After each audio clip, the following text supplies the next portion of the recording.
Toothbrush ko Nag-toothbrush ko. Wala na ako naligo. Nanimaho pa kong efficacent gikan sa masahe kagabi. Tapos, isa lang kabuok medyas ang ako ang nabira. Ingana kasayo ang inyong event. First off, I'd like to thank the organizers, on any Sunday Riders, and to our partners, the Orangutri Triathlon Team. Congratulations sa inyong tanan mga organizers for keeping the spirit of bringing former President Rodrigo Duterte back home in the Philippines safely. For keeping the spirit alive. Thank you very much.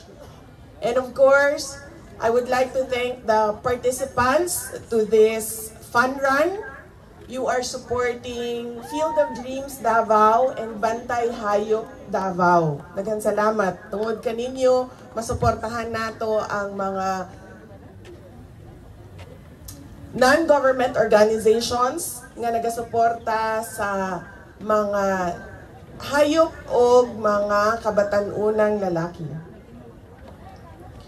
The fact that you chose to spend your Sunday morning on the Davao Coastal Road is not just for the thrill of the ride, but for something bigger. And we are truly grateful.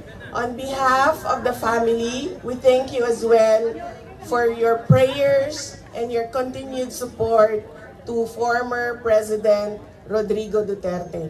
Taghanang nangutana kagabi, kung tinuod ba tong nakita siya nga unconscious sa iyahang room, dili to tinuod o walay nahitabo nga ingato. In fact, sa pagtawag, natulog siya ato nga panahona and gitawagan siya sa abogado o pangutana siya kung tinuod ba nga nakitaan ka nga unconscious sa imong kwarto, siya wala. And maybe it was just a prank by many of my supporters.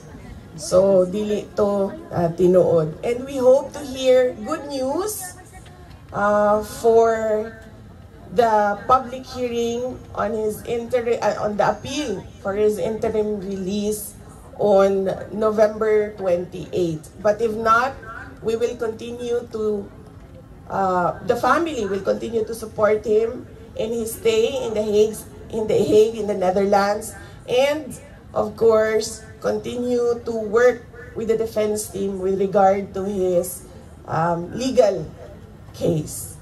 So, daghan salamat kaninyong tanan.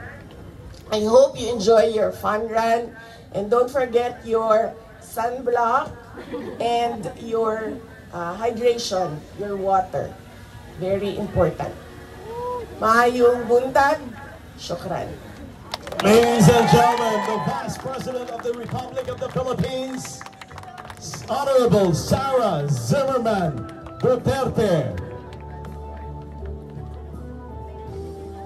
Ayan po. And our Vice President will do the honor of pushing the button for our 3K runners, ladies and gentlemen. How about that? No?